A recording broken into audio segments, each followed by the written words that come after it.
Boa noite.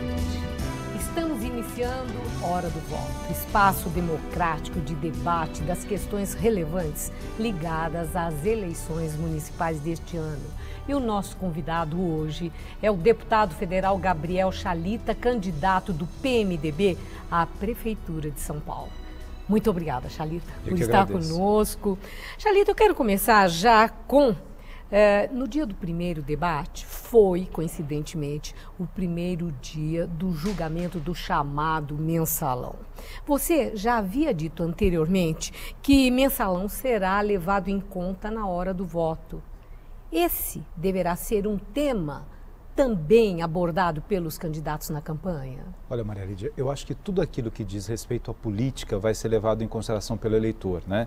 Eu acho que há duas questões fundamentais que o eleitor vai se preocupar. Uma é com solução de problemas. O eleitor quer saber como é que o candidato vai melhorar o trânsito, o transporte, como é que vai melhorar a saúde, a educação, e não com fórmulas mágicas. Eu sinto que o eleitor está cada vez mais maduro. Então ele tem uma expectativa de que nós, candidatos, possamos apresentar propostas reais para melhorar a vida dele. Esse é um ponto.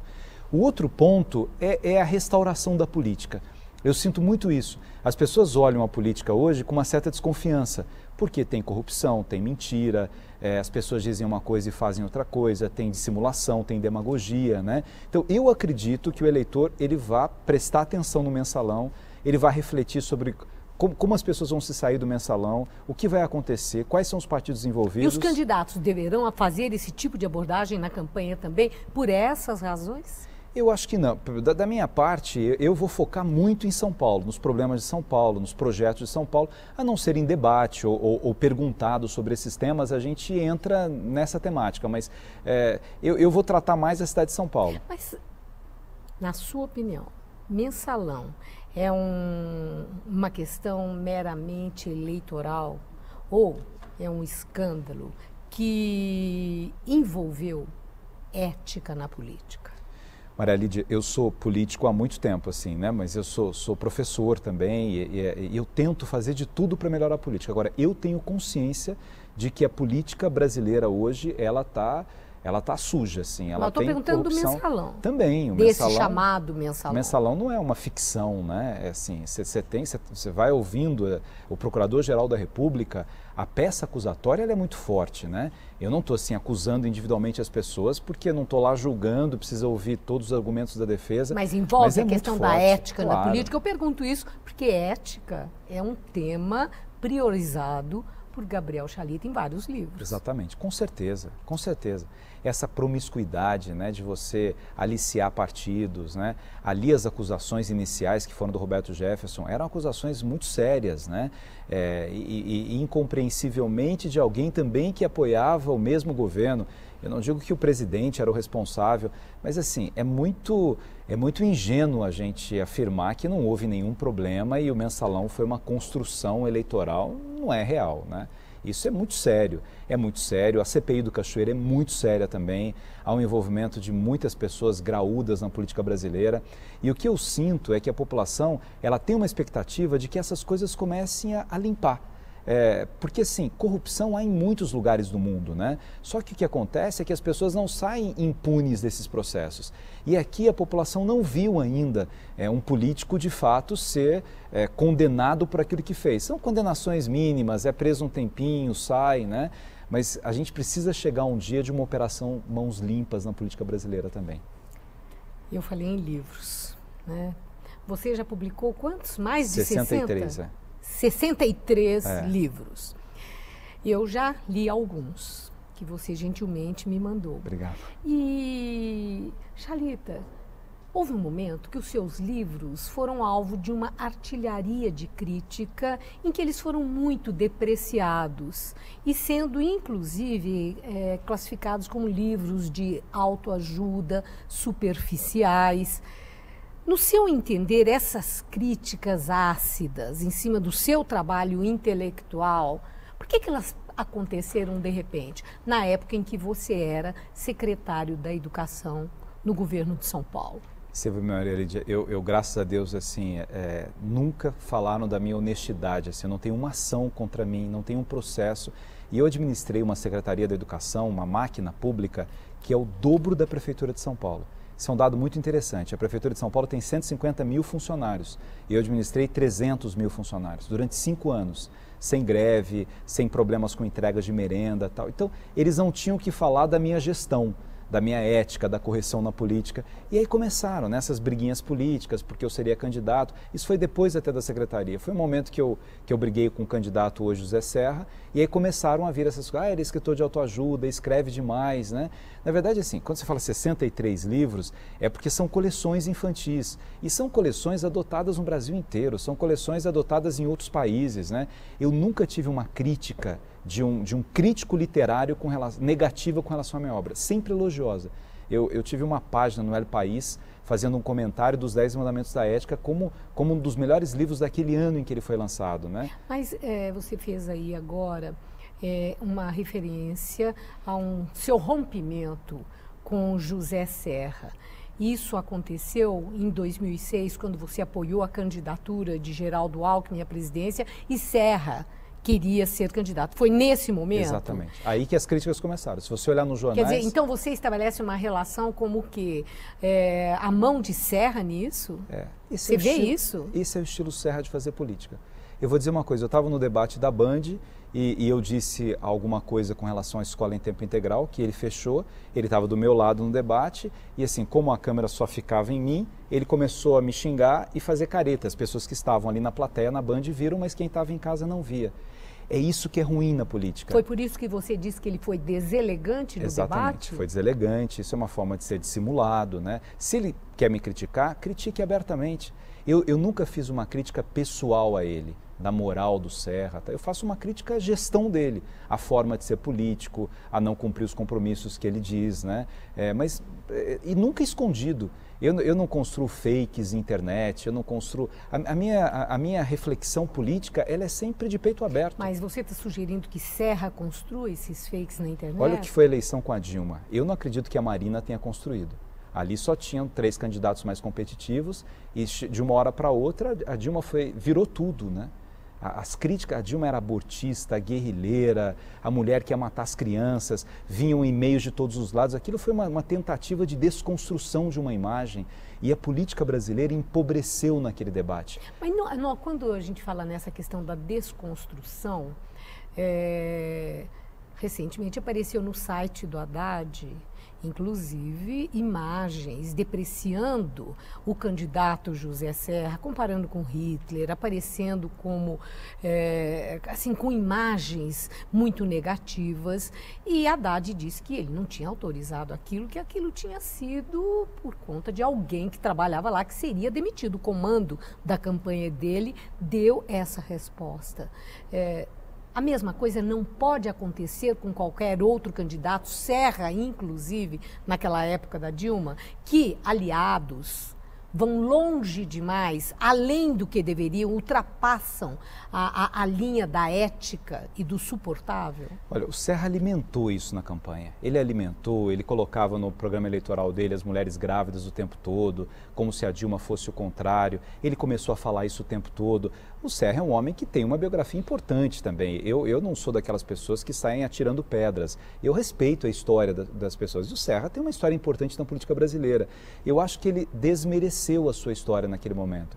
Mas com relação a essa história do Haddad, do Serra comparado com o nazismo, foi um erro horrível também. Não é assim que se ganha eleição. Quer dizer, não é uma coisa do passado, não, né? Isso aconteceu agora. E depois, assim, o nazismo foi um dos piores movimentos da história da humanidade. Uma coisa é você não gostar de uma pessoa, mas até trazer isso é desrespeitar o sofrimento daquelas pessoas. Não é o meu estilo de fazer política. A minha equipe não trabalha com isso, o perfil do meu site não é esse, a forma de eu falar não é essa, né? Eu, quando saí do PSDB para apoiar a Dilma, eu poderia ter ficado no PSDB, porque isso acontece muito na política. Uma pessoa está num partido, finge que apoia um, apoia outro. Eu quis ser coerente, eu falei, eu não quero apoiar o Serra para presidente, eu quero apoiar a Dilma, eu acho melhor sair do partido do que ficar enganando as pessoas de que eu estou de um lado ou do outro lado. Agora, é curioso que em campanha você tem centrado muito suas críticas no Serra. Existe aí uma questão pessoal de mágoa, isso não é página virada, você não seguiu o conselho do Michel Temer, deixa o Serra para lá? Não, que você me perguntou de Serra. Não, mas eu tô dizendo, mas eu tô falando por causa das críticas. As críticas, você tem sido duro na crítica em relação o que acontece? Ao trabalho político e agora aqui a pessoa dele. Maria Lídia, o que acontece é o seguinte, a crítica que eu faço hoje, principalmente, é a essa gestão Serra Kassab. Não é, tudo bem, eu fiz a crítica da postura dele no debate da Bandeirantes, mas essa gestão Serra e Kassab é uma gestão muito ruim para São Paulo, muito ruim. Em qualquer área que a gente fizer uma análise sobre São Paulo, a história do fechamento dos shoppings, da corrupção dentro da prefeitura que levou a esse problema com os shoppings. Você não aprova nada da gestão Kassab? Não, assim, é uma cidade que tem um orçamento de 40 bilhões, um PIB de 450 bilhões, não é possível que ele não tenha conseguido fazer nada. Não, estou perguntando. Eu acho que foi importante ele continuar os céus da Marta, porque mostrou maturidade política ali. Eu acho que a virada cultural, ela tem um estilo interessante da cidade. Eu ampliaria a virada cultural fazendo o ano inteiro, não uma vez por ano só, e fazendo cada vez num bairro da cidade, para você valorizar mais os bairros da cidade. Ele tem alguns projetos interessantes. Eu fui numa reurbanização de uma favela, falei, olha, é muito pequeno para São Paulo, mas esse é um trabalho interessante. Eu acho que isso é fundamental, mas ele perdeu uma grande oportunidade. Se você olhar a gestão da cidade como um todo, é uma cidade sem propostas, sem projetos. O Rio de Janeiro hoje tem mais investimentos em obras públicas do que São Paulo. Isso não acontece desde a época em que o Rio foi capital do Brasil. Qual é o grande desafio do próximo prefeito de São Paulo? Melhorar a gestão da cidade, porque quando você melhora a gestão, você humaniza a cidade.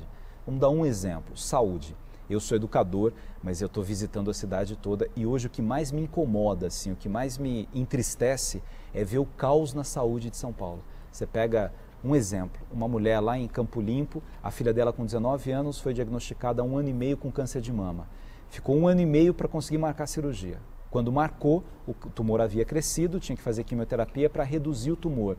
Marcaram a quimioterapia para maio do ano que vem. Você imagina a dor dessa mãe? Essa é uma entre milhares e milhões de histórias. Uma pessoa que é ir numa AMA, quer marcar uma consulta numa UBS só ano que vem, não tem mais para esse ano. Agora, por quê? Porque é uma gestão que não está informatizada, você passa por um médico, você faz um exame, você traz o exame no médico, você vai para um outro médico, não tem um histórico, não está ligado. Então, assim, há um descuido, há um descaso com essa população mais carente da cidade.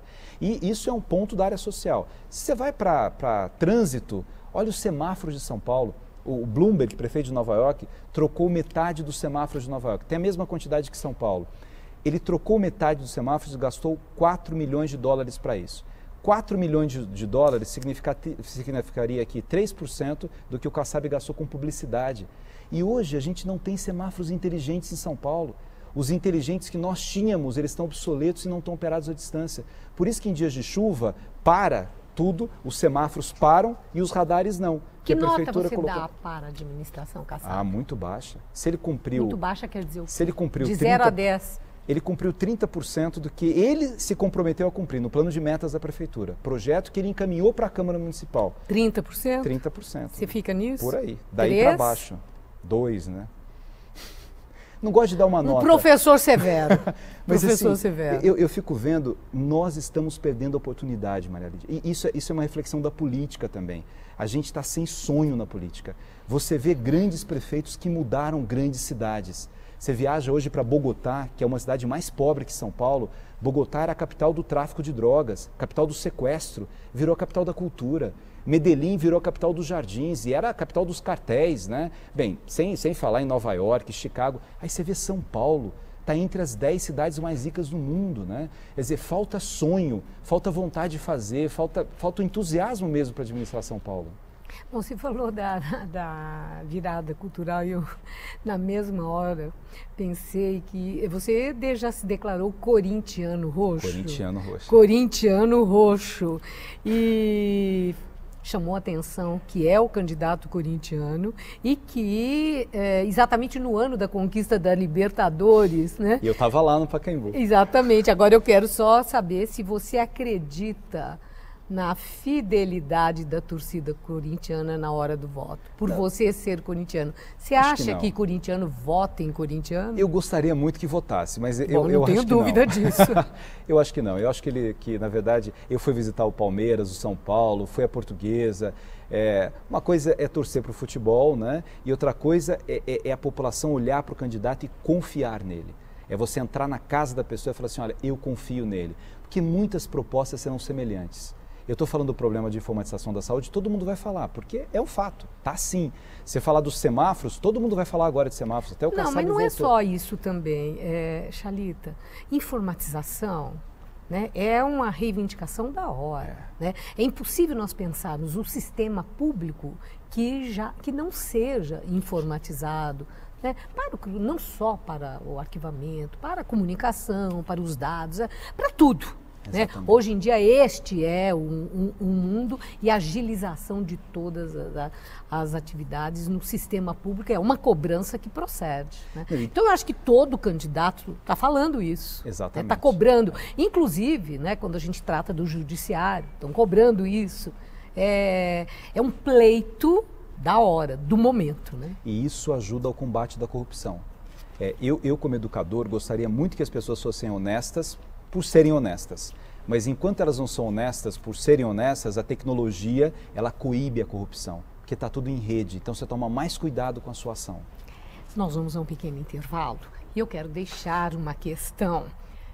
Foi anunciado o apoio das igrejas Assembleia de Deus, a grande igreja evangélica do Brasil. E ao voltarmos, o candidato Gabriel Chalita vai nos falar que impacto pode ter este apoio sobre o eleitorado católico, se pode afugentar este eleitorado para Gabriel Chalita. Voltamos já já.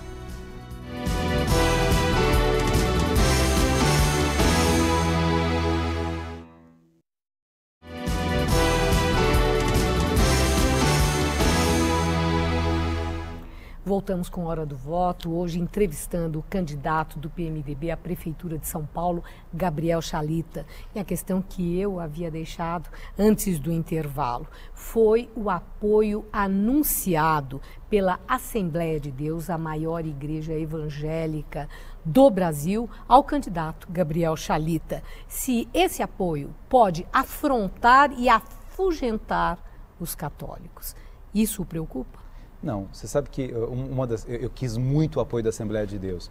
Eu tenho muito respeito pelo pastor Samuel Ferreira e eu fui lá, fui no aniversário dele, né, fui junto com o Michel Temer, mas lá estava o governador Alckmin, estava o Serra, estava o Kassab, estava o Aloysio Nunes, enfim, tinha uma série de políticos de vários lugares. E ele achou muito interessante, ele veio falar comigo que eu fiz uma fala, fiz uma reflexão lá sobre a Bíblia e eu falei para as pessoas, vocês sabem que eu sou católico e sou católico praticante, mas eu tenho muito respeito pelo trabalho das igrejas evangélicas, porque vocês vão às vezes onde o poder público não vai. O sofrimento das pessoas, né, acaba sendo amenizado por esse trabalho das igrejas. E eu, enfim, fiz uma reflexão sobre isso e ele gostou muito da minha autenticidade, né? Você chegou numa igreja evangélica, você disse que é católico, você não escondeu isso, disse que nos respeitava e ali a gente foi se aproximando e discutindo muito sobre os problemas da cidade. Sim, mas e o efeito dessa aproximação sobre os católicos? Não, os católicos... Se existe alguma competição, até considerando que a igreja católica tem perdido muitos fiéis para as várias igrejas evangélicas.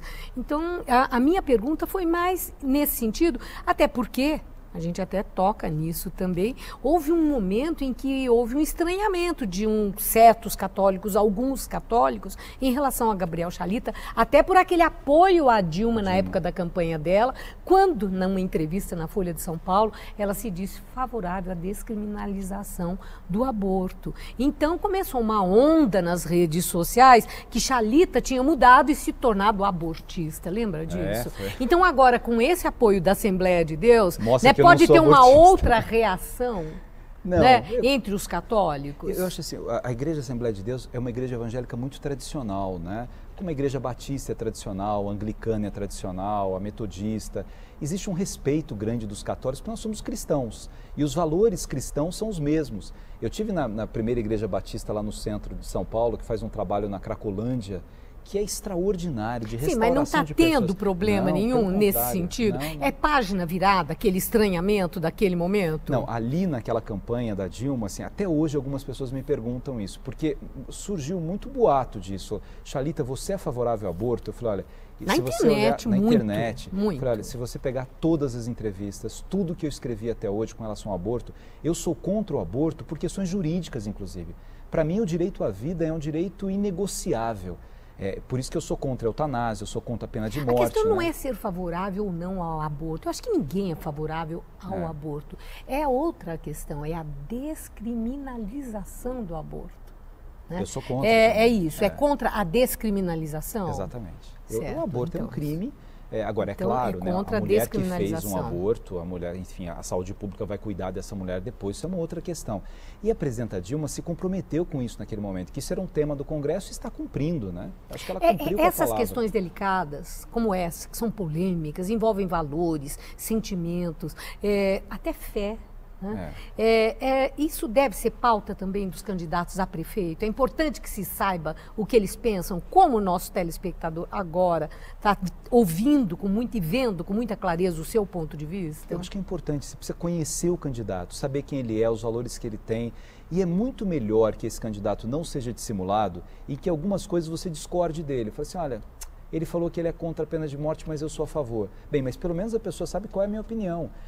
A gente tem amigos, né, que pensam diferente da gente num monte de coisa e a gente continua amigo. Agora, isso para mim é fundamental. Eu não mudo o meu discurso dependendo do público. Ainda outra questão que é muito polêmica, união estável de casais homossexuais. Qual é a sua opinião? É favorável ao casamento de homossexuais? Isso eu acho que o Supremo já resolveu, né? Já decidiu com relação a isso, não vai para o Congresso, é legítimo, né? A união civil, enfim, casamento... Família, eu digo família, adoção de filhos, não, um casal homossexual. Não é apenas para a sucessão de bens. A questão casamento é uma questão que hoje ela é mais religiosa até do que civil, porque a questão civil o Supremo resolveu. A questão religiosa, cada igreja tem que decidir.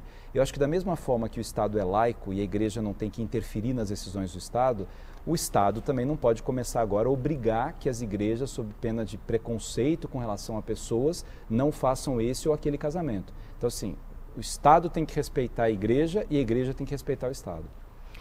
Uma outra questão polêmica foi aquele kit anti-homofobia que o Haddad, quando era ministro da Educação, havia instituído para as escolas e essa coisa ferveu na ocasião, tanto que foi suspenso.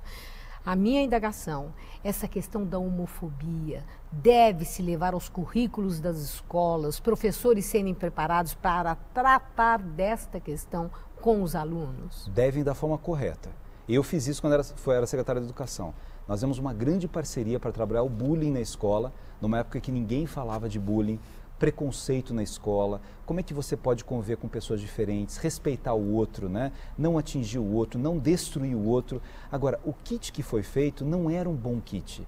Então, a polêmica gerada em cima do kit é porque aquilo não era um processo educacional que ia melhorar a atitude das pessoas na escola. Quer dizer, foi mais a forma do que o conteúdo? Foi mais a forma, porque os filmes, eles eram apelativos, né?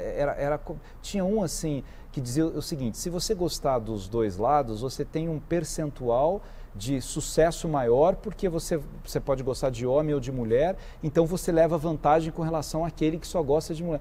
Uma coisa que não tem muito cabimento. Você tem que trabalhar o respeito à diversidade, e entender que aquele colega que está do seu lado, ele tem uma orientação sexual diferente da sua, ou tem uma religião diferente da sua, ou torce para um time de futebol diferente do seu. Nós temos que trabalhar o conceito da tolerância, esse respeito ao fato das pessoas serem diferentes, né? Não propagandear um lado ou outro lado. Você já trocou de partido algumas vezes, Chalita, agora está no PMDB. Já passou pelo PSB, pelo PSDB. A minha indagação é, seus adversários, né, falam de que você não é um homem de partido, que existe aí uma instabilidade política porque você é personalista.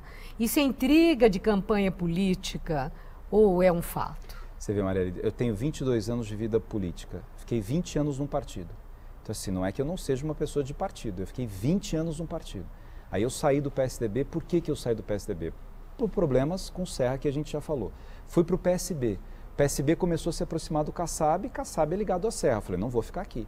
Então, você veja a Marina, que é uma mulher seríssima, saiu do PT, foi para o PV, aí começou a ver que o PV tinha um dono, saiu do PV. Então, assim, isso não é ser personalista, é você querer participar de um processo democrático, em que você possa ser vencido muitas vezes, possa vencer outras vezes, mas que seja democrático, que não tenha um dono, alguém que mande de um lado ou mande de outro lado. Então, olha, Tancredo Neves trocou de partido, Franco Montoro trocou de partido, mas nunca trocaram de ideal. Para mim, o conceito de ter um ideal na vida, de ter um sonho, de ter uma cara, de ter verdade, isso é mais importante do que estar num partido e mudar para outro partido. Você foi... Aliás, eu não vou usar a palavra foi, né? Você sempre teve na política um padrinho de grande importância, que é o governador de São Paulo, Geraldo Alckmin. Foi secretário de Estado no governo Alckmin. Alckmin hoje, pelo PSDB, está apoiando Serra. Você acredita que Alckmin, na hora H, vote em Serra ou em Chalita? Não sei. Agora, eu vou dizer uma coisa. Não sabe? Voto é secreto, né? A consciência dele. Agora, eu tenho uma convicção. São Paulo vem perdendo muito com essas brigas de PT e PSDB. E eu hoje sou a única pessoa que consegue unir esses dois lados. Eu sou amigo do governador Alckmin, eu fui secretário dele, eu nunca briguei com ele, nunca deixei de ser amigo dele, ele me respeita e eu o respeito profundamente. Eu sou amigo da presidenta Dilma. Eu trabalhei com ela na campanha, eu estive do lado dela no momento mais difícil da campanha. O vice-presidente é o meu padrinho político também, que é o Michel Temer. Então, eu tenho absoluta convicção que, eleito prefeito de São Paulo, eu vou conseguir fazer uma coisa que nenhum dos dois ou outros candidatos vão conseguir fazer, que é unir mesmo governo federal, governo estadual e governo municipal para melhorar São Paulo. Eu fiquei com a impressão que você tem a esperança do voto do Alckmin.